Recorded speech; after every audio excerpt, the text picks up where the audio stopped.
Hello and welcome to another episode of The Man from Hildebrand. It's probably been about, I don't know, a couple of months, if not a bit longer, since I've done one of these. For those who know me and for those who have followed me, will probably be more than aware of the sort of horrific uh, events I've kind of been through in the past few months. And I'm sure for you lot, it is probably quite a bit of a relief to see me in one piece and to see me talking. For those who don't follow me or don't know about it, then you've got no need to know because this is about James Bond and not about me. So since I've been kind of out of action, a lot's happened. I don't really know where to start because it's kind of like old news now. We've had the announcements of Stephen Knight writing Bond 26. We've had obviously the Her Majesty's Secret Service La La Land released. We've had Road to a Million season 2. And we've had some more kind of trailers and clips of First Light. And we've just had the announcement of the Thunderball CD. I will probably discuss them in future episodes, but to try and kind of be current and present, I'm going to talk about 007 Road to a Million because I have just finished watching the season 2, and I must say I kind of felt like the producers and the makers of the show have kind of listened to us because they've kind of sort of like improved it a little bit. I mean, I kind of really like the nod to Skyfall where they have the psychiatrist coming on, he's sort of interviewing all the participants and all the, people, couples. That was quite a really clever thing.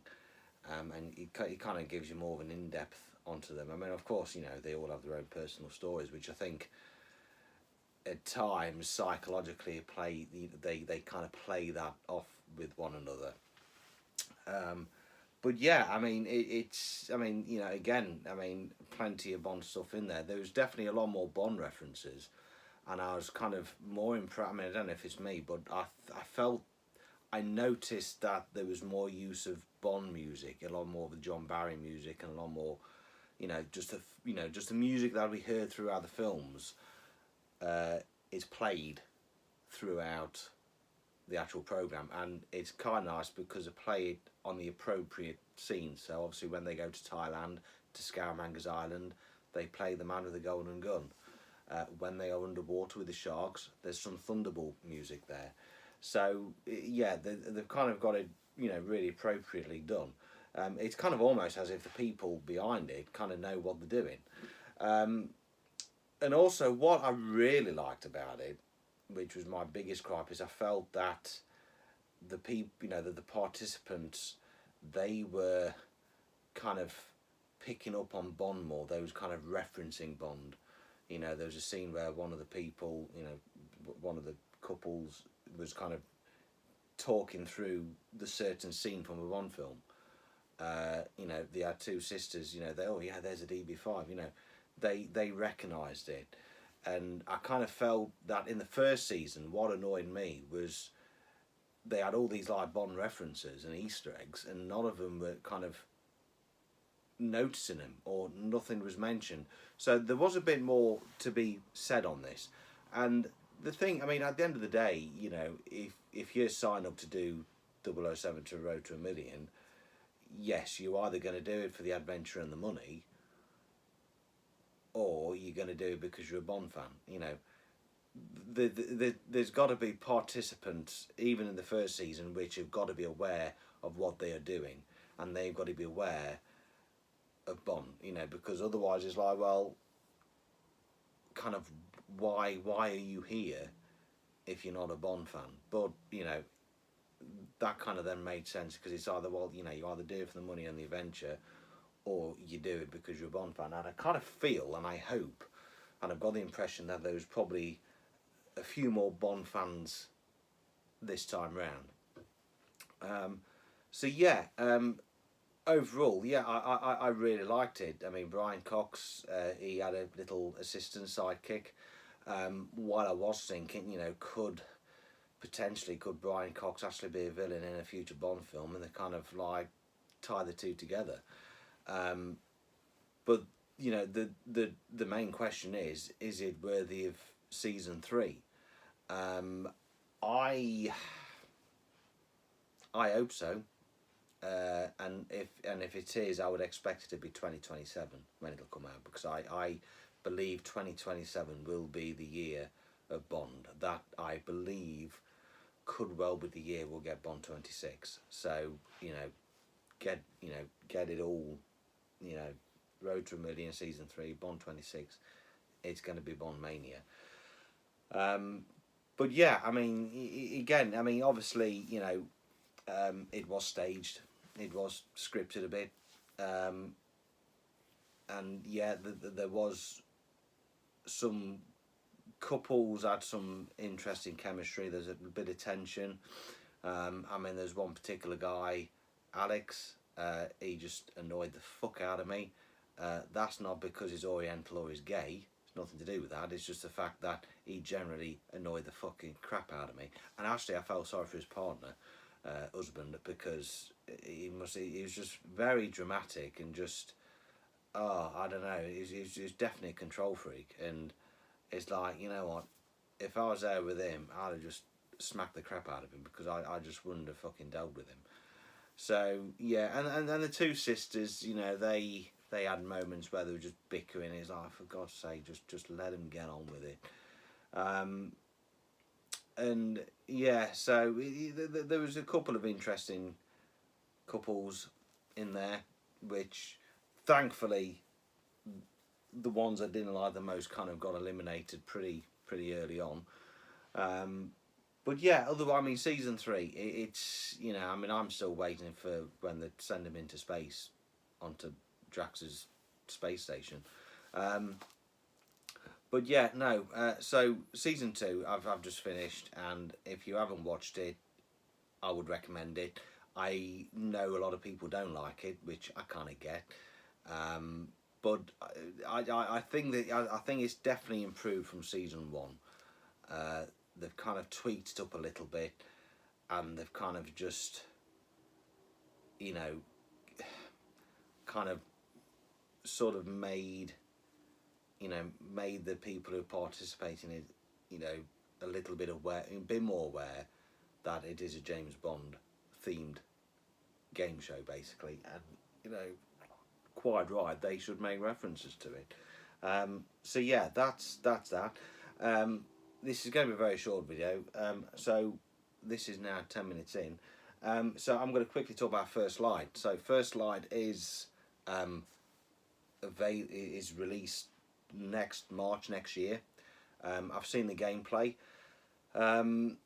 It again, I mean, for a long time, video games have always kind of had that cinematic feel to it, and the graphics have tremendously improved, and there is, probably 5-10 years time, there's, between video games and cinematic films, or films in general, I feel it's going to be flawless, because the graphics are going to, kind of just merge all into one. So, Bond games in 10 years time are going to be basically like Bond movies.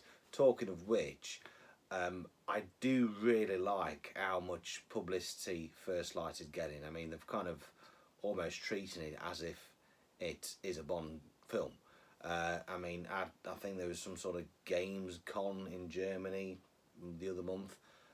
They had a Land Rover Defender, the Aston Martin DB5, the DBS, Triumph, all with First Light on the registration plate. So there's definitely, kind of a huge publicity thing around it. There's also, I mean, obviously, you can pre-order the game through 007 store and probably through other outlets as well. There's kind of there's kind of several different kind of packages you can get, and I think there's one package set which is 250 quid, and that includes a game and a few other bits and sort of a golden gun sort of model. Who has made that model? I don't know if it's Factory Entertainment, I don't know, but it's basically this just prop of the golden gun, which looks pretty cool. So I kind of feel that they are really, you know, going to town with social media platforms and stuff to try and sell it, because I mean, I'm not too sure how it works, but there's all these different skins available, so you can get different suits for sort of the Bond, and you know, you can upgrade and all this and that.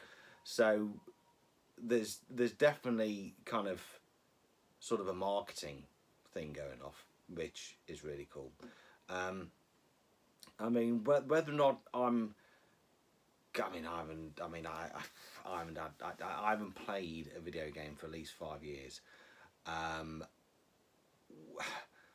Will this tempt me to get a PlayStation 5? I don't know. It's very early days. I haven't played games for 5 years due to just lifestyle and just not having time. So I don't know how I'm gonna have time to then play First Light. None of the. I mean, I don't. I mean, I think there might be multiplayer. I should think you might be able to go online and play. You know, very much. I mean, I could say very much like Call of Duty, but it's more Hitman. You've got to kind of look at how Hitman is and how Agent 47 is to kind of give you the idea of the gameplay, because it is the same developer. So yeah, it'll be interesting how that is comes out. I mean, we've had an half-hour gameplay of it. You know, it jumps in. It kind of, so there's a lot of sort of sneaking around. There's a lot of stealth work. There's a lot of, you know, using objects to distract guards. You know, so it's not just a shoot 'em up game. It is actually like an RPG role playing game, and I think for a long time that's something that Bond fans have kind of wanted, was a role playing game, and I kind of feel that this is what it could be. So of course, I mean, the Bond who is Bond in this is an Irish actor called Patrick Gibson, who is currently appearing in the Origins of Dexter, and he's lent his likeness and voice to the computer, you know, to the gaming world, and he is James Bond. So, quiz question is Patrick Gibson the current James Bond? I would say yes, he is, because he is still, you know, even though it will be a trick question, because not many people will think of video games. They're going to think of the cinematic film Bond. But no, technically speaking, Patrick Gibson is, you know, James Bond. They haven't made a big announcement of it, but, you know, we've got a brand new game coming, and it's portrayed by Patrick Gibson. And the beauty is that this is kind of a totally different story, and you know, like an origin story. This is basically, you know, before James. This is about James Bond earning his 00. You know, earn the number. I believe that this is a one of 3. Well, this is the first of a trilogy of games. So we'll just see how that goes. So yeah. So that's basically it, really. It's just, you know, 007 Road to a Million season 2. Will we get a season 3? And then there is 007 First Line, which I'm sure, you know, we will get dribs and drabs coming out. I mean, March is not really that far away. I mean, we are in September, so we've probably got another 9 months. So yeah, I mean, what will interest me is I'm kind of more intrigued to know what the score will sound like, and, you know, will we get a well-known artist to sing a title song? And the chances are that title song will probably be heard on the radio, because I think in the past when they've had Bond games with have had title songs, those title songs aren't really heavily publicised, or they they're not really available to the public on radio or out there. I kind of feel that part of the marketing thing, they will get it out there. And yeah, I mean, at the end of the day, they've got a game that they've got to sell. So I feel that that they will probably do everything they can to kind of get it out there. So yeah, and then obviously we've had the Majesty's Secret Service soundtrack. I mean, I said I wasn't going to talk about it, but I'm 15 minutes in, so I've got to kill a bit of time. Yeah, so that's people have received that. That was announced on the 1st of July. I had to wait 3 or 4 days before I could open it because the wife had bought it for me for my birthday. So on my birthday, I then started listening to it, and I've only, well, before getting rudely interrupted by, and by the accident, I managed to finish listening to it, and yes, I'm absolutely delighted that La La Land have done it. However, I can't say that the unreleased music of the actual main score is as noticeable as what we've had in the past. Man with the Golden Gun, Moonraker, full well that, yes, that wasn't on the original track, on the original, album. Whereas at Majesty's Secret Service, it's very difficult to kind of tell. And I don't know if that's because there's a that we have all the time in the world is heavily used. So there's probably other variations of that. But it could be the fact that the tracks that was on the 2003 album by Lucas Kendall, they've basically been split up and separated and put into chronological order, which fantastic, well done. And I mean, I think there was like 14 additional tracks to the La La Land release than there was to the 2003 release. But as you listen to it, you can't really notice them additional 14 tracks.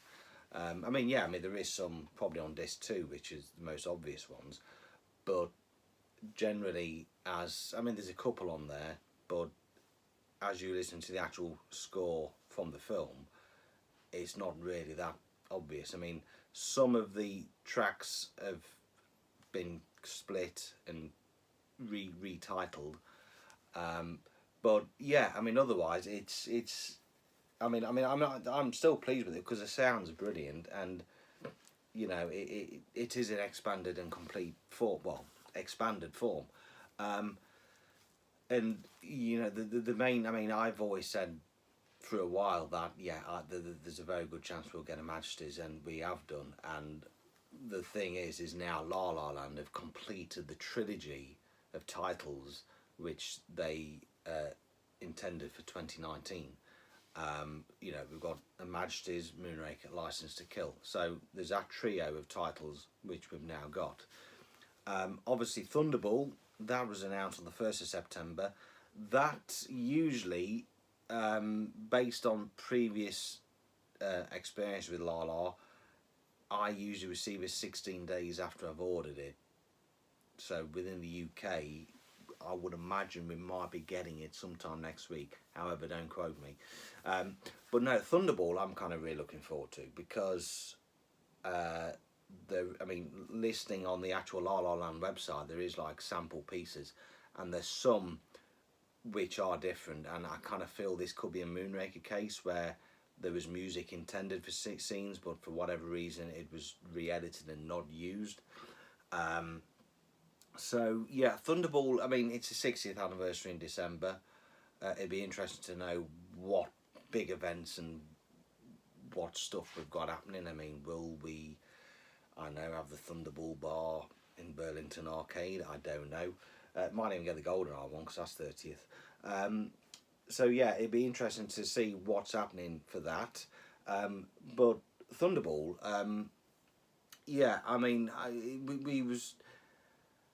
it was to be it was kind of, we was expecting it, but we weren't guaranteed it. Um, but there was a very good chance because all the tapes and master tapes were found back in 2003, and they said there was enough material, like a Majesty's, there was enough material to do a 2 disc presentation, but due to money they couldn't do it at the time. They've now done it now. So with Thunderball we have got an alternative street chase, which kind of, which I actually really like. Listen to the samples. It's very clever because it does play on the Kiss Kiss Bang Bang theme, and it also shares a set, and it's kind of very similar to what we finally got in the end. So when Kiss Kiss Bang Bang was no longer the main theme, Barry then sort of did something else. But what was in the finished film and what we all know, it kind of, yeah, you can definitely hear the sort of DNA in there because the tempo and the beat's still the same. It's just the tune's different, but it's pretty much still there. So yeah, Thunderball. Yeah, so I'm kind of hoping that'll come next week. I'm really looking forward to that, because there's going to be, you know, some pieces. I mean, there's a piece that always stuck out to me, which I kind of knew straight away wasn't on the Lucas Kendall 2003 album, and that was in the film where Bond at night is walking and Fiona Volpe pulls up in a Ford and picks him up, and he says, "Oh yeah, I'm just a very nervous passenger," and that's when Bond notices a Spectre ring, and you get sort of the opening bars of the Thunderball theme song blaring out, and just gets higher and higher and higher, and I've always absolutely loved that, and I kind of instantly knew that that was not, you know, that was something that was on the film but was never on the album, and now there's a track called Spectre Ring. It's only a 40-second cue. I'm guessing that'll be that, and I'm just absolutely buzzing for that because I just absolutely love that bit. It is just pure Barry, pure Bond. Me who loves brass, it's absolutely fantastic because it's where Barry does that wonderful thing of just getting the brass getting higher and higher and higher. So yeah, I'm kind of really looking forward to that. So that'll be next week, I hope. Again, well, we the chances are we'll probably get A View to a Kill and possibly GoldenEye on Black Friday. Obviously, we've had the Goldfinger vinyl from La La Land released. I never got that. I don't know why just now, because I've already got the original printing on the 60s, so I kind of happy with that. There was talks of them doing Man with the Golden Gun and Moonraker on vinyl, but there's been no kind of mention of that recently. However, not La La Land, but Quartet Records are releasing a double disc Casino Royale 1967 on vinyl at the end of this month, which I am very interested in getting. I do like a bit of vinyl. Quartet, their titles, they have done a few John Barry titles, not Bond titles, just his other film works, but they tend to go for a lot of sort of European, sort of independent, small European films. I know back in 2022 they released the music for Hitchcock's films Frenzy, and that was the first Quartet sort of album I got from them because A, I absolutely love Frenzy, and B, I absolutely love that soundtrack. And I was very, very gutted that you could not get the soundtrack anywhere. The only thing that was available was the main theme. You couldn't, the rest just wasn't available on YouTube. So yeah, when that came, I thought, wow, that's absolutely fantastic.